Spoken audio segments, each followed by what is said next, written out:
Hello guys, चलिए आज की क्लास में सीखते हैं आपको ऑक्सीडेशन नंबर, ऑक्सीकरण संख्या निकालने का बहुत ही शानदार ट्रिक। सबसे पहले हम लोग सीखते हैं कि ऑक्सीकरण संख्या क्या है, ऑक्सीडेशन नंबर क्या है। कभी भी ऑक्सीडेशन नंबर आपको कैलकुलेट करना होगा तो कंबाइंड एसिड में कहेगा। ध्यान देंगे, आप पढ़े होंगे कि तत्व जो होता है दो फॉर्म में रह सकता है, संयुक्त अवस्था और मुक्त अवस्था, कंबाइंड स्टेट और फ्री स्टेट। तो जब भी आपको ऑक्सीडेशन में कैलकुलेट करने पूछा जाएगा तो कंबाइंड स्टेट में पूछेगा। अगर मुक्त अवस्था में पूछेगा तो वहां पर उसकी ऑक्सीडेशन नंबर हमेशा शून्य होती है। तो पहले हम लोग सीखते हैं ऑक्सीडेशन नंबर क्या होता है। हम पहले से परिभाषा लिख लिया है कि संयुक्त अवस्था में किसी यौगिक में किसी एक तत्व के परमाणु पर क्या होता है, जो चार्ज होता है, जो आवेश होता है, उसे उसकी ऑक्सीकरण संख्या कहते हैं। यानी कि किसी कंपाउंड में, किसी यौगिक में, किसी मॉलिक्यूल में क्या होता है, उसके ऊपर जो चार्ज होता है, किसी एक एटम के, किसी एलिमेंट के एक परमाणु के ऊपर जो चार्ज होगा वह उसकी ऑक्सीडेशन नंबर कहलाती है, वह उसकी ऑक्सीकरण संख्या कहलाती है। जैसे हमने एक कंपाउंड लिया है सोडियम क्लोराइड। सोडियम क्लोराइड संयुक्त अवस्था मतलब क्या होता है कि वह कुछ मिल करके कंपाउंड, जैसे सोडियम और क्लोरीन दोनों आपस में कंबाइन किए सोडियम क्लोराइड बनाती है। ये जो कंपाउंड है इसको संयुक्त अवस्था बोलेंगे। यानी कोई एलिमेंट अगर कोई कंपाउंड बनाता है तो उसको हम लोग संयुक्त अवस्था बोलेंगे। ठीक है, तो सोडियम क्लोराइड में सोडियम ऊपर +1 चार्ज है और क्लोरीन ऊपर -1 चार्ज है। तो सोडियम का ऑक्सीडेशन नंबर क्या आ गया, +1, और क्लोरीन ऑक्सीडेशन क्या हो गया, -1। ऐसे ही बहुत सारे कंपाउंड आपको मिलेंगे जिसके ऊपर आपको चार्ज शो किया जाएगा। ठीक है, चार्ज आपको शो किया जाएगा तो वहां पर क्या होता है, उसकी ऑक्सीडेशन नंबर वही, जैसे पोटेशियम का +1, ऑक्सीजन का -1 क्या होता है। पोटेशियम का ऑक्सीडेशन नंबर क्या है, +1, और क्लोरीन का ऑक्सीडेशन नंबर क्या है यहाँ पर, -1। ठीक है, यहाँ पर ध्यान देंगे जैसे MgO है मैग्नीशियम ऑक्साइड में, तो मैग्नीशियम का प्लस चार्ज +2, यहाँ पर क्या -2। तो मैग्नीशियम का ऑक्सीडेशन नंबर क्या है यहाँ पर, +2 है, और ऑक्सीजन का ऑक्सीडेशन नंबर क्या है, -2 है। ठीक है, तो इस तरह से आपको कंबाइंड स्टेट में ये आपको इंडिकेट किया जा सकता है, दिखाया जा सकता है, प्रदर्शित किया जा सकता है। ठीक है, अब ध्यान देंगे कभी भी आपको कोई क्वेश्चन पूछेगा तो क्या पूछेगा, संयुक्त अवस्था में। अगर मुक्त अवस्था पूछ रहा है तो मुक्त अवस्था में किसी भी तत्व की ऑक्सीडेशन नंबर क्या होती है, 0 होती है, याद रखेंगे। मुक्त अवस्था में किसी भी तत्व का ऑक्सीकरण संख्या हमेशा क्या होता है, 0 होता है, क्योंकि ऑक्सीडेशन के मतलब होता है कंबाइंड स्टेट, और कंबाइंड स्टेट में इलेक्ट्रॉन का लॉस और गेन होता है। तो कोई अकेला तत्व है तो अकेला तो लॉस गेन नहीं कर सकती, जब तक किसी के साथ नहीं जाएगा तब तक इलेक्ट्रॉन का लॉस गेन नहीं करता है। ठीक है, तो मुक्त अवस्था में किसी भी तत्व की ऑक्सीडेशन में क्या होती है, 0 होती है, याद रखेंगे। मुक्त अवस्था में किसी भी तत्व की ऑक्सीकरण अवस्था क्या होती है, 0 होती है। मुक्त अवस्था में किसी भी तत्व की क्या ऑक्सीडेशन नंबर क्या होती है, 0।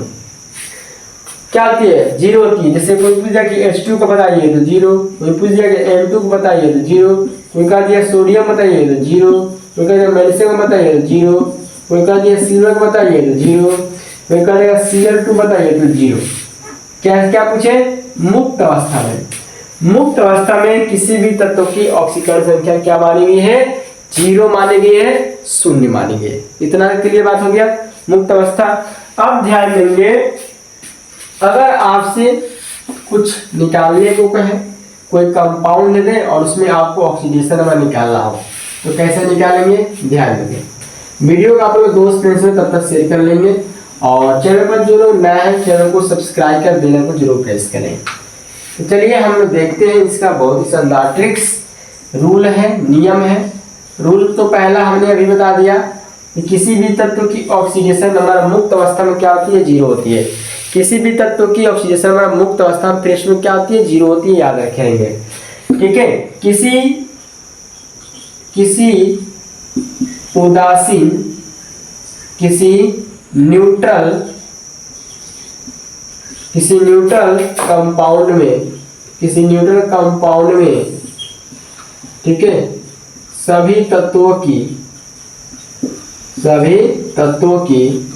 ऑक्सीडेशन नंबर, ऑक्सीडेशन नंबर का योग क्या होता है, 0 होता है।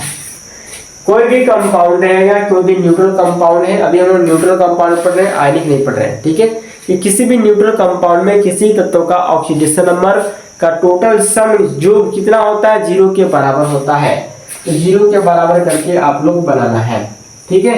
इसके बाद 0 के बराबर बनाना है। जितने भी आपको अल्कली मेटल है, अल्कली मेटल जिसको हम क्षारीय मेटल कहते हैं, क्षारीय मेटल ना ग्रुप 1 के तत्व, तो ग्रुप 1 तत्व का जितना भी है उसका ऑक्सीडेशन नंबर हमेशा +1 लिया जाता है। याद रखेंगे जो अल्कली अर्थ मेटल है, अल्कली अर्थ मेटल, क्षारीय मृदा धातु जो भी है, क्षारीय मृदा धातु जो भी है, उनका ऑक्सीडेशन नंबर हमेशा क्या लिया जाता है, +2 लिया जाता है। याद रखे रहेंगे, ठीक है। चौथा क्या है, हैलोजन्स। जितने भी आपको हैलोजन्स है, हाइलाइट्स है, जिसको आप कोलिन, फोलिन, ब्रोमीन, आयोडीन कहते हो, इसकी ऑक्सीडेशन नंबर हमेशा -1 ली जाती है। क्या ली जाती है, -1 ली जाती है। और याद रखेंगे ऑक्साइड, ऑक्साइड का ऑक्सीडेशन नंबर -2, लेकिन पर ऑक्साइड का ऑक्सीडेशन नंबर -1 लिया जाता है, ठीक है। हाइड्रोजन, हाइड्रोजन का ऑक्सीडेशन नंबर +1 लिया जाता है, लेकिन वही कहते हैं हाइड्राइड, तो हाइड्राइड का ऑक्सीडेशन नंबर -1 लिया जाता है, ठीक है। ये सब रूल है, आपको याद रखने पड़ेंगे, थोड़ी सी बात है। और बाकी जितने भी तत्व है जिसका आपको नहीं लिखा गया है वो वैलेंसी चार्ट से आप याद कर सकते हैं, ठीक है। जल्दी से इसका स्क्रीनशॉट लीजिए, हम इस पर 2-3 क्वेश्चन बनाकर दिखाने वाले हैं, ठीक है। हो गया, चलिए क्वेश्चन फर्स्ट में है, लिख दिया KMnO4, इसे मैग्नीज का बताना है आपको ऑक्सीडेशन नंबर, ठीक है। मैग्नीज का ऑक्सीडेशन पता करना है, तो जिसका ऑक्सीडेशन पूछेगा उसका हम लोग क्या मानेंगे, X। बाकी सभी के तत्वों का वैलेंसी याद होनी चाहिए, संयोजकता याद होनी चाहिए। जैसे पोटेशियम, तो पोटेशियम का वैलेंसी क्या होती है, +1 संयोजकता। इसका माना मैग्नीज का पूछ रहा है, जिसको माना X।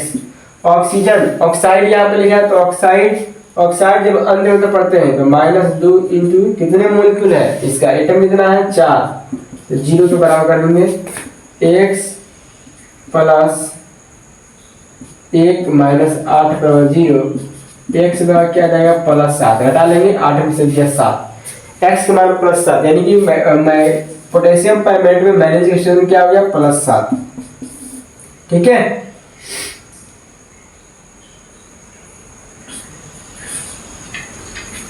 ध्यान देंगे, यहां पर हमने लिखा है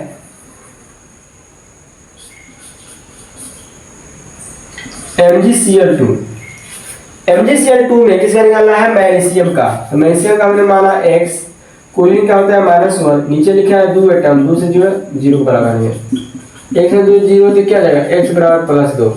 0 के बराबर क्यों किया जा रहा है, क्योंकि यह न्यूट्रल कंपाउंड है, इसके ऊपर कोई चार्ज नहीं है, ये सबके ऊपर एक चार्ज होता है, उसको हम बोलते हैं न्यूट्रल कंपाउंड।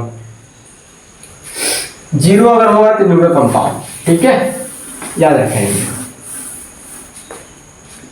जैसे CaH2 में कैल्शियम का ऑक्सीडेशन हम निकाले, कैल्शियम हाइड्राइड है, क्या है, कैल्शियम हाइड्राइड है, तो कैल्शियम का ऑक्सीडेशन क्या माना हमने, X। अब यहाँ पर हाइड्राइड हो गया H2, तो हाइड्राइड के लिए क्या लगाना है, हाइड्राइड के लिए हमेशा -1 लेना है, तो क्या हो जाएगा, -1, नीचे क्या लिखा है, 2 × 2 बराबर करो 0, X - 2 = 0, X बराबर क्या जाएगा, +2, ठीक है। क्या आंसर आया, +2, ध्यान देंगे, क्या आया, +2। जैसे HCl में पूछ दिया हाइड्रोजन का, तो हाइड्रोजन का +1 होता है, लेकिन हमने माना X, तो हो गया X। और कोलिन का क्या लिया है, कोलिन ब्रोमीन क्या था, -1 बराबर 0, X बराबर क्या देगा, +1, X बराबर क्या था, +1, ठीक है। तो ऐसे से कंपाउंड रहेंगे, जिसमें आपको पूछा जाएगा जैसे C6H12O6 ग्लूकोज में कार्बन का ऑक्सीकरण क्या है। ग्लूकोज का तापमान माना x, तो 6 × x, और इसका होता है +1, 1 × 12, इसका होता है -2 × 6, किसके बराबर 0 के बराबर। न्यूट्रल कंपाउंड है तो 6 + 12 -12 × 0 6x रहेगा, 6x 0, 1 क्या जाएगा 0। यानी ग्लूकोज में कार्बन का ग्लूकोज में कार्बन का ऑक्सीडेशन में क्या है 0 है। तो ऑक्सीडेशन नंबर जो है 0 भी आ सकता है, इंटीजर भी आ सकता है, बट्टा वाली पूर्णांक भी आ सकता है, दशमलव में भी आ सकता है। ठीक है, इसी तरह जाने के चैनल पर नए चैनल सब्सक्राइब बेल प्रेस करेंगे। इसका एक रूल और बाकी है, वो रूल हम अगले क्लास में देंगे। Best of good bye, thank you, good night.